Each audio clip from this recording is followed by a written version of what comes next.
हिंदू राष्ट्र नहीं है, ऐसा हिंदू राष्ट्र नहीं मुझे चाहिए। हमें चाहिए मानव प्रेम चाहिए, मानव में प्रेम हो। यहाँ जात पात समाज ने बांटी है, क्योंकि जो खुद रबड़ी खा रहे हो, हम तो रबड़ी ना खाओ। हम रबड़ी खा रहे, हम तो ना रबड़ी खराब है भैया। हमें रबड़ी ना चाहिए, रबड़ी हमें नहीं चाहिए, हमें सूखी रोटी चाहिए। लेकिन बुढ़ापे के लिए इतना कर देना मोदी भैया। अरे यही तो दुर्भाग्य है देश का भैया, यही दुर्भाग्य है मेरे देश का। जिस लोकतंत्र में दवाई जाती है, उग्र स्वभाव होता है, एक ना एक दिन ज्वालामुखी विस्फोट फूटेगा तो रोक नहीं पाएंगे। ये मैं आज निवेदन कर रहा हूँ, इसलिए मोदी से निवेदन है कि मेरी आम जनता की बात सुन लीजिए। अब यही तो दुर्भाग्य देश का, ये दुर्भाग्य है। पंथ निरपेक्ष धर्म निरपेक्ष ये संविधान में लिखा हुआ है, फिर भी आज पंथ निरपेक्ष धर्म निरपेक्ष कहाँ चला जाता है भाइयों। ये आपसे निवेदन है मेरा। यही आप पढ़े लिखे हो, अगर अनपढ़ होते तो हम बात स्वीकार कर लेते, चलो जो है जय बोल दिए भाई की, हम जो बता दिया। लेकिन यहाँ संविधान में लिखा है, मूल प्रस्तावना में लिखा है, धर्म पंथ जात धर्म भेदभाव नहीं करेंगे हम, धर्म निरपेक्ष है। अगर धर्म निरपेक्ष हो तो भैया कहाँ से, अगर एक के लिए करो दूसरे के लिए भी करिए। अरे तो यात्राएं हो तो रही है हिंदू राष्ट्र बनाने। अरे हिंदू नहीं चाहिए हमें। अरे इंसानियत है, परिवार कैसे चलाया जाता है, एक बार परिवार में के देख ले, अपने बच्चों को देखे। अगर दर्द अगर चोट लगी होगी तो वही दुख दर्द समझेगा भाई। जो आंदोलन हो रहा है ये शांति प्रिय हो रहा है, आगे चल के ये आंदोलन उग्र आंदोलन होगा, रेल का चक्कर जाम होगा, भूख हड़तालें होंगी।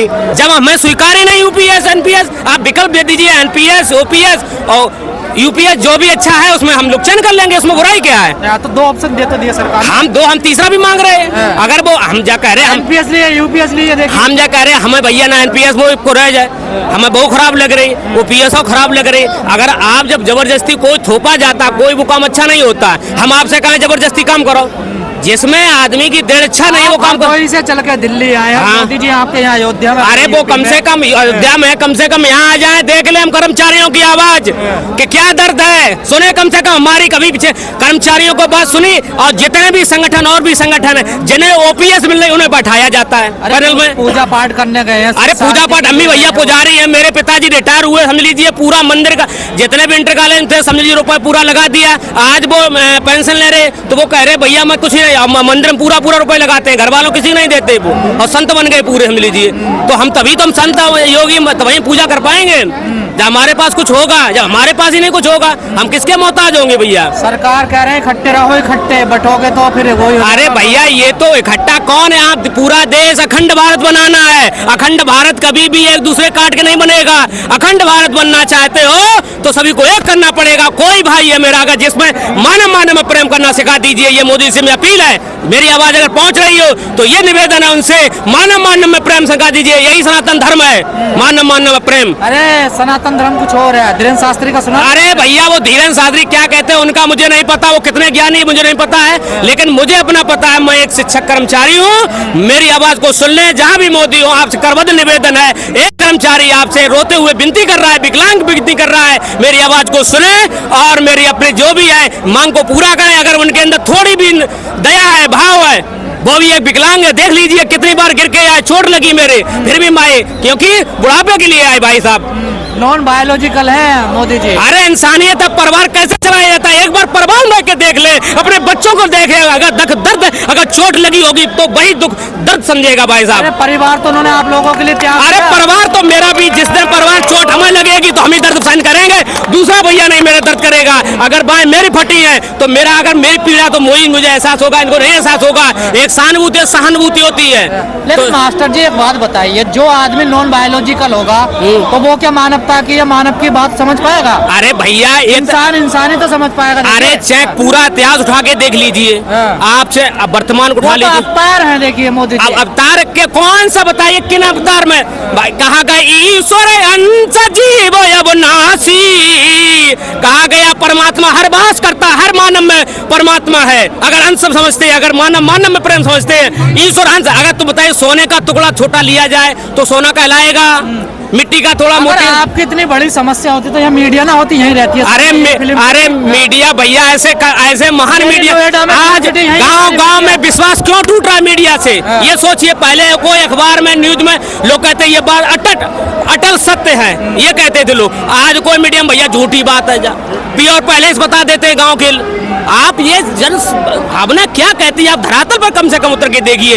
एक पत्रकारिता व्यक्तिगत किसी की अपेक्षा करे, उससे मुझे कोई लेन देन से नहीं, लेकिन मेरी कर्मचारी निजीकरण देश के लिए कभी अच्छा नहीं हो सकता है भाई साहब। निजीकरण का विरोध निजीकरण का विरोध कर रहे भाई साहब, निजीकरण हम देश के खिलाफ है, इसका मतलब देश के खिलाफ क्यों है? निजीकरण देश के लिए अच्छा है, कौन कह रहा है अच्छा है? अरे जो निजीकरण का कौन निजीकरण? हम अपनी हम 100 बीघा काश्तकार हैं, लीक दादा खेती तो करो, और मेरे लड़का बच्चा क्या करे वे ऑनलाइन ठल्ले हुए हैं। हम की सिस्टम द्वारा सही नहीं है तो सिस्टम को सुधारी भाई साहब। सरकार कहती है देश की जनता तो हमारे साथ है, हमें वोट दे रही है, हमें जिता रही है। अरे भाई तो कुछ लोग हैं पता नहीं। अरे भैया कुछ चीजें होती हैं उनको हम नहीं कहना चाहते हैं, क्योंकि हम कर्मचारी मर्यादा के अंदर अपनी बात कर रहे हैं, क्योंकि कुछ चीजें ऐसी हैं जो धरातल पर देखिए, देखो दर समझिए कितनी बात कर्मचारियों शिक्षकों का डिबेट किया। आपने कभी आपसे कोई वार्तालाप हुई कि भैया बताइए क्या समस्याएं हैं? आमने सामने जो समस्या एक पक्ष हम बहुत अच्छे हैं, मैंने देश के लिए कर दिया। अगर तुमने कर दिया तो इनसे पूछिए जनता से, आम जनता से क्या किया इन्होंने। अगर वो संतुष्ट है तो है। राजा वही होता है, एक भेष पहले भी राजा हुआ करते थे तो भेष बदल के पूछा करते थे भैया कोई समस्या। आज राम मंदिर का संपूर्ण काम बिल्कुल खत्म हो गया है। आज मोदी जी वहाँ मौजूद है, वहाँ झंडा लगाएंगे। आज देखिए झंडा लगे, अच्छी बात है। वो बड़ा काम था, ये बड़ा काम नहीं जो आप अब यही तो दुर्भाग्य देश का, ये दुर्भाग्य है। पंथ निरपेक्ष धर्म निरपेक्ष ये संविधान में लिखा हुआ है, फिर भी आज पंथ निरपेक्ष धर्म निरपेक्ष कहाँ चला जाता है भाइयों। ये आपसे निवेदन है मेरा, यही आप पढ़े लिखे हो, अगर अनपढ़ होते तो हम बात स्वीकार कर लेते, चलो जो है जय बोल दिए भाई की हम जो बता दिया, लेकिन यहाँ संविधान में लिखा है, मूल प्रस्तावना में लिखा है, धर्म पंथ जात धर्म भेदभाव नहीं करेंगे, हम धर्म निरपेक्ष है। अगर धर्म निरपेक्ष हो तो भैया कहाँ से, अगर एक के लिए करे दूसरे के लिए भी करिए। अरे तो यात्राएं हो तो रही है हिंदू राष्ट्र बनाने। अरे हिंदू नहीं चाहिए हमें अखंड भारत चाहिए भाई साहब। हमें मानव में प्रेम करना सिखा दीजिए, बस यही मुझे चाहिए। आपको हिंदू राष्ट्र नहीं चाहिए? हमें हिंदू राष्ट्र नहीं है, ऐसा हिंदू राष्ट्र नहीं मुझे चाहिए। हमें चाहिए मानव प्रेम चाहिए, मानव में प्रेम हो। यहाँ जात पात समाज में बांटी है, ये समाज में प्यार नहीं होगा। हमें हिंदू राष्ट्र में किसी से प्रेम नहीं, मानव से प्रेम है, मानव में प्रेम है मुझे भैया। कोई भी हो, इसे कौम में यहाँ समाज ने यहाँ बांटा है, वहाँ नहीं परमात्मा ने किसी नहीं बांटा है। मोदी जी पूरे देश के प्रधानमंत्री हैं, एक ही समाज के प्रधानमंत्री पूरे देश के हैं, एक गरीब के भी, एक लंगड़ा के, एक लूले के, हमारे भी सभी के हैं, गरीब के अमीर के सभी के लिए, लेकिन सब उनके कभी सुनते नहीं सभी लोग। मोदी जी मंदिर जाते हैं, मस्जिद भी जाएंगे क्या? अरे यही तो मुझे दुर्भाग्य है। वो भारत के प्रधानमंत्री कहते हैं हम ईश्वर ने कभी किसी की अवहेलना नहीं की है, जितने बता रही हुए हैं रिकॉर्ड आप उठा लेना है। भगवान राम एक सबरी के यहाँ भी गए, एक नील के यहाँ गए, वन बांधव कमजोर लोगों को ने अपने साथी बनाया। क्या अपील करोगे? हम निवेदन यही करेंगे, जहाँ भी हो मेरी आवाज सुन रही हो तो हम कर्मचारियों की आवाज निजीकरण देश के लिए खतरा है, कम से कम अगर थोड़ी भी तो उनके श्रम है, मेरे उनके अंदर भाई साहब मेरे निवेदन है कि एक बार कर्मचारियों की आवाज को सुन लीजिए, और पैनल अगर बैठाना चाहते हो उसे बैठा लिए, जो एनपीएस लेता हो ओपीएस वालों को मत बैठा लिए, क्योंकि जो खुद रबड़ी खा रहे हो हम तो रबड़ी रखा, हम रबड़ी खा रहे, हम तो ना रबड़ी खराब है भैया। हमें रबड़ी ना चाहिए, रबड़ी हमें नहीं चाहिए, हमें सूखी रोटी चाहिए, लेकिन बुढ़ापे के लिए इतना कर देना मोदी भैया।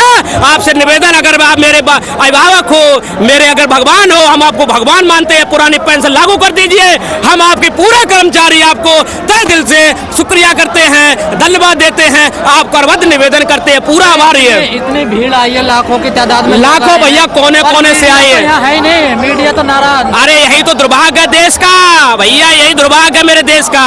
जिस दिन ये सशक्त भारत बनेगा, विकसित भारत की 47 की बात कर रहे हैं, 47 की बात कर रहे हैं, और हमारी आवाज को दबाया जा रहा है, हमारी आवाज को दबाया जा रहा है। जिस लोकतंत्र में आवाज दबाई जाती है, उग्र स्वभाव होता है, एक ना एक दिन ज्वालामुखी विस्फोट फूटेगा तो रोक नहीं पाएंगे। ये मैं आज निवेदन कर रहा हूँ, इसलिए मोदी से निवेदन है कि मेरी आम जनता की बात सुन लीजिए। एक कर्मचारी, ये एक कर्मचारी नहीं है, ये आपको कर्मचारी नहीं है, ये भारत की जनमानस की पीड़ा है। आप इनको समझ लीजिए, एक नहीं है, इनके साथ 100 लोग जुड़े हुए हैं, इनके परिवार जुड़े हैं, रिश्तेदार जुड़े हैं, घर द्वार जुड़ा है, बच्चे जुड़े हैं, ये गिनती एक नहीं लिख रही है। और आप लोग भी तो भूल जाते हैं ना वोट के टाइम भैया, कोई नहीं भूलता है। हिंदू बन जाते हैं ना। नहीं हिंदू नहीं, हम मानव में, पर कभी भैया हिंदू मत कहना। आपने पूछी हमारी ओपीएस का क्या हुआ, वोट लेने आ रहे हो? नहीं कर्मचारी सब एक जो 23 में इतनी बड़ी रैली, अरे भाई, अरे 24 में चुनाव हुआ, पूछा आपने? क्यों नहीं, हम भैया हम मोदी की जय जयकार पूरा जितने कर्मचारी थे, जब 14 में लेके आए थे, एक कर्मचारी ने आशा लगाई थी मोदी जी आएंगे।